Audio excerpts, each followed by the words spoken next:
besties, welcome back to my channel. If you are new here, hi, welcome. My name is Grace, lovely to meet you. So today's video is just going to be a hodgepodge of things. I bought a bunch of books recently, so I thought I would show you guys that. Thought I would also do my April wrap up and then maybe show you my May TBR. So yeah, let's just jump right in. Okay, so let's start with my April wrap-up. My April wrap-up is so sad. April was not a good reading month for me, and that's mainly because I was very busy with school. April was a very busy month for me, so I had to really focus on school rather than reading and like putting out content, which really sucks because I missed this. I miss talking to you guys and filming videos, but basically, my major is a lot of like project-based things. So I had a lot of like final projects and group projects rather than tests. And because finals week is like the first week of May, most of my final projects were due in April, sometime in April. And then I just don't have a finals week essentially, which is why I am back, because I'm done with school. I took my last final yesterday. It's currently May 3rd, so I took my last final on May 2nd, and it just feels like a huge weight has been lifted. So technically, I read 2 books in April. I started off really strong. I read both of these books within like a day span of each other. However, if you watched my March wrap-up, I counted From Luke of With Love with my March reading wrap-up just because I finished it literally at like 12 in the morning on April 1st, and I was like, well, I read the majority of this book in March, so therefore it should count for March. That was just like my line of thinking. So yeah, this was a 5 out of 5 star. If I won't talk too much about it, but I just loved this book so much. Highly recommend. That's all. And then the second book I read, or I guess the first book I read in April, was Normal People by Sally Rooney. I read this book for a book club at my university, and I was very hesitant to pick this up just because I know Sally Rooney is very notorious for not having quotation marks in her dialogue, and a lot of people either love that or hate that. And her books are very like character driven, but sometimes they lack character development just because her characters are very flawed in their own way. However, I loved this book so much. A lot of people in my book club were not a fan, but I really enjoyed it. It was a 5 out of 5 for me. Highly recommend, honestly. It's just so good. And then I was looking up like analysis of it on the internet and like reading like videos on it, and it's just has a special place in my heart. I'm very excited that I read it. I don't know, I'm just like so glad that Sally Rooney kind of hit for me, because I was worried that this would not hit.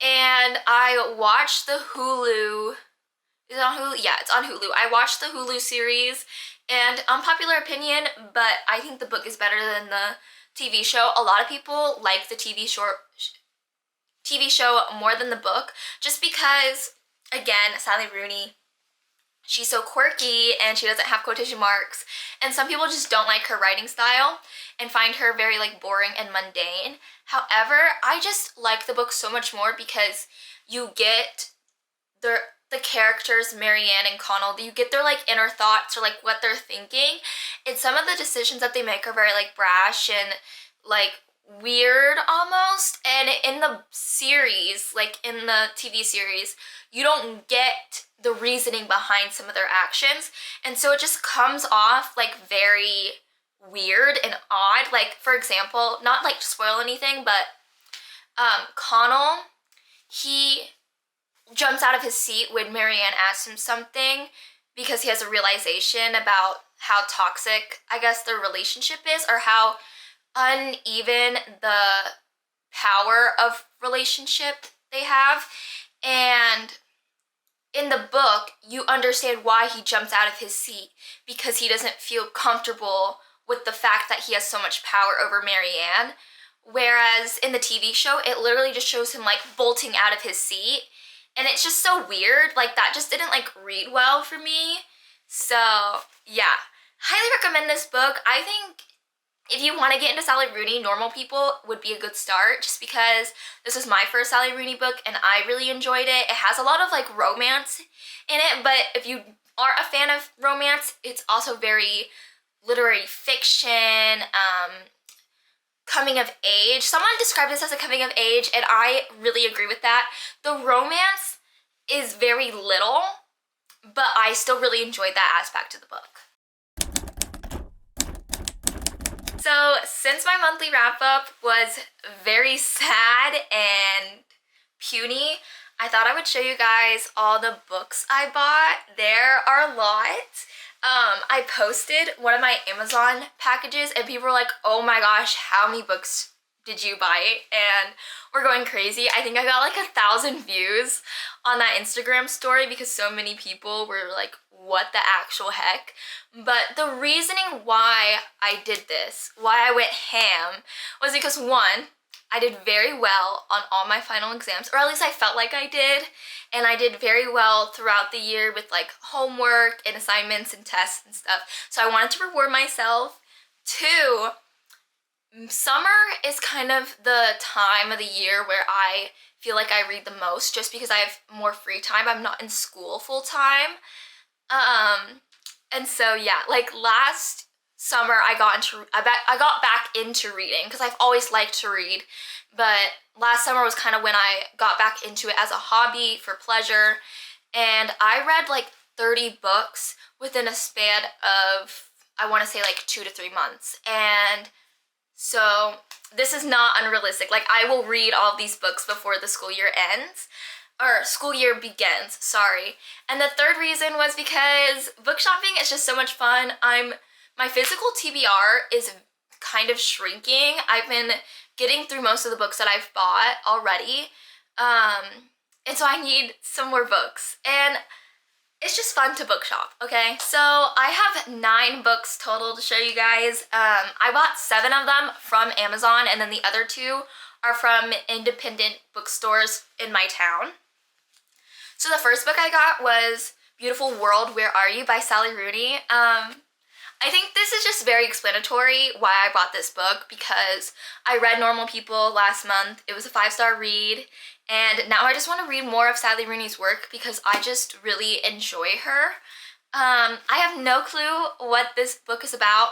I saw someone, Rachel Catherine, she's like an Australian booktuber, she read this and she said that it's kind of boring, but it's very character driven, and if you like Sally Rooney, you'll probably like this, even if the book is boring and the characters are flawed, because I like all those things. So I'm very excited. I think it's about two couples, so 4 people total. Yeah, very excited. The next book that I got that wasn't from Amazon was Happy Place by Emily Henry. If you know, you know. This is a new release. It was released this month.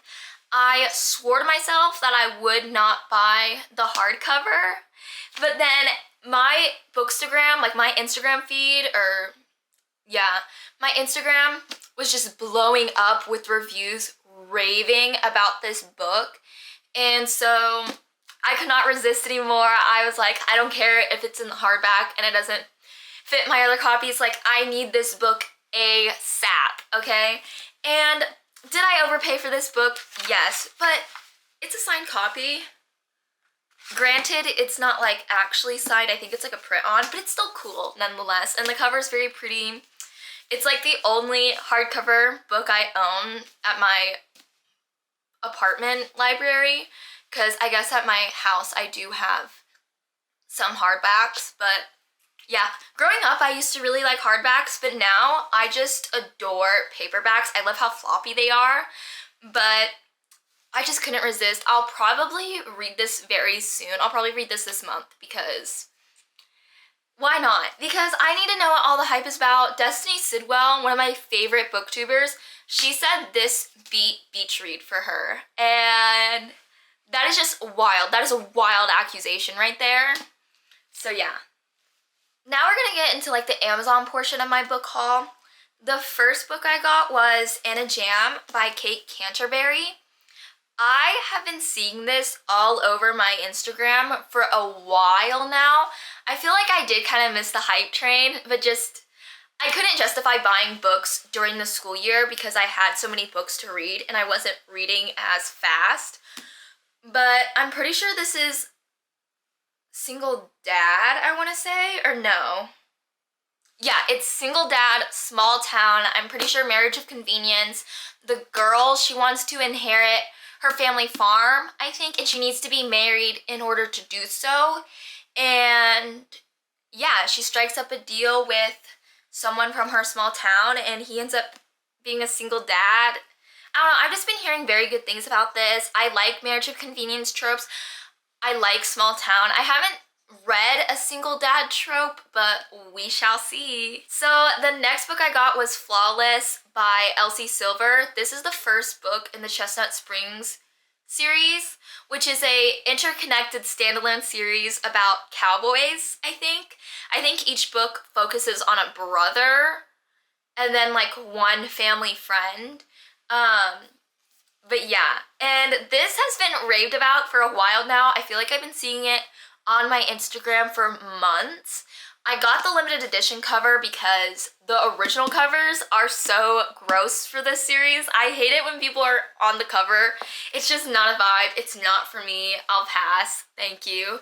But basically, Flawless is about a famous bull rider, I want to say, and he's very famous, but he's kind of a bad boy. He has kind of like a bad reputation, and he's getting in trouble a lot with like his sponsors or something. So I think like his manager or his boss is like, you need to cut out this crap because you're gonna lose a ton of money and you need to just like get your life together, bucko. So the manager has a daughter and he basically tasks his daughter with babysitting the bull rider guy, and so it's like forced proximity. I want to say enemies, maybe. I feel like there's like some tension there, like they don't like each other. But yeah, I've heard nothing but good things. I'm not a big like country cowboy person. I don't even like country music, but I just heard this is a vibe and I had to pick it up. I had to pick it up. The third book I got was Mile High by Liz Tomford. This is part of a series. I don't know what the series is named. I want to say like Windy City, maybe.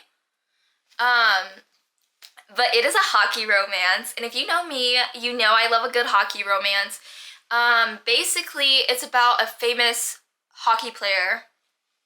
I think it takes place in Chicago, which I love because my hometown is very close to Chicago. I guess not that close, it's like 2 hours, but still, same state. And he is a hockey player, and the girl is a flight attendant for his team's like charter plane or whatever. And they don't get along. He's kind of like a playboy, and she's just not having any of it. And so that sounds very intriguing. She's a hefty book, but again, I just hear so many good things about this book, especially if you like hockey romances. I love the fact that she's like a flight attendant. I think that's really cool. So yeah, very excited. The next book I got was Binding 13 by Chloe Walsh, I want to say. And I know I just said I don't like it when people are on the covers. However, I don't really like the limited edition versions of these books. They're kind of ugly. And I don't really mind like the people on the cover. Like they don't really bother me too much. I only bought the first book just because I'm kind of half and half whether or not I'm gonna like love this series, because Sarah Crowley did not like it, but Destiny Sidwell did. And I love those two book girlies, so we shall see if I love it or hate it. But basically, Binding 13, it is a series. So this couple has 2 books, and then another couple has 2 books. and I think it's still ongoing, so new books are still being released. But I think it's like a rugby romance, I want to say. Like the guy's a rugby player, and it takes place in Ireland or somewhere in Europe. Um, and the guy is very protective of the girl is shy, things like that. I don't know much about it. I just hear good things. I think it's like friends to lovers, I want to say. But yeah, very excited. I might do a reading vlog for this because it is a huge book and the print is so small. Okay, the next two books are part of a series. I got Savage Lover and Bloody Heart by Sophie Lark. This is the third and fourth book from the Brutal Birthright series, which is, again, an interconnected standalone series. And it's a mafia romance series. I love Sophie Lark so much. She's probably one of my favorite authors. Her books are very dark, so like look up trigger warnings if you do decide to read one of her works. However, I just eat them up so much. They are very fast paced. They grip me, like they grip my attention every time. I literally can't put it down, like put her books down. So yeah, I'm very excited. I have been wanting to continue this series for a long time because I read the first two books in December, I want to say. Which was like a while ago. I just haven't really been able to like make big book purchases until now. But yeah, highly recommend this series if you like mafia romances, if you like dark romances. If you want to get into mafia romances, I definitely would recommend these. Just look up trigger warnings. And the last book I got from Amazon was Collided by Lauren Asher, and this is the second book in the Dirty Air series, which is a standalone interconnected series by Lauren Asher. This is the second book. I'm really excited. I just finished the first book, so already one book down for May, but I just finished Throttled, which is the first book, and this book focuses on Sophie and Liam, which we get like crumbs of their relationship in the first book, but it's never like outright said what happens, of course, but we do get crumbs. And I'm excited to see like Sophie's side and like Liam's side of everything. Yeah, so excited. If you do not know, Dirty Air is about Formula One racing, and the first book, Throttled, is about, oh, what is her name? Maya and Noah. Maya is a sister of another Formula One driver, and then Noah is like a very cocky, arrogant Formula One driver, and he is the rival of her brother, which is the first ever book I've read with that like brother's rival trope, and let me tell you, it is so good. Highly recommend. It was a very fun read. It was very fast, like it was only like 300 pages. Sophie and Liam, again, do pop up in that book. Sophie is one of Maya's, like, closest friends, during, like, because they meet because of Formula One racing, because Sophie's dad is, like, the owner or, like, manager of Bandini, which is the sponsor or the team that Noah and, Santi are a part of. And then Liam, who is the main male character in this book, he's part of the rival team, McCoy. And I think in the book they talk about how he had like some sort of scandal because he dated somebody's daughter. He dated his team owner's daughter or like niece or something, and that did not end well. So again, kind of has like a bad reputation. He's trying to like, I don't know, be on McCoy's good side, trying to get back in their good graces. Sophie's like, you are bad news, get away from me. She's not having it, but something just pulls them in. Like literally in the first book, Maya goes on for like a page, I want to say, about Sophie and Liam's chemistry. So yeah. So I think I'm going to end the video here just because I don't think I'm going to set a May TBR, even though I said I was going to and show you guys. But to be fair, I feel like my TBR is just gonna consist of all the new books I bought, just because I'm already like super jazzed about all these new books, and I know that I'm gonna like want to read them like all very soon. So yeah, that's it for this video. Thank you so much for watching. If you liked this video, please give it a big thumbs up. Comment down below what you read in April. If you've read any of the books that I bought, just like let me know. I would love to like chit chat with all of you. If you're not already subscribed, make sure to subscribe for new videos. I know I've been very inactive recently, but now that school is over, you can expect weekly videos. I'm gonna try my best to be consistent and make new content for all of you. I also have a bookstagram. I know I mentioned it like throughout the video, but I post, I wanna say like daily almost. I post reviews, book updates, reels, just everything. So make sure to like follow me if you want to keep up with how I'm doing. It's currently .overbooked. So yeah, thank you so much for watching. I will see you next time. Bye.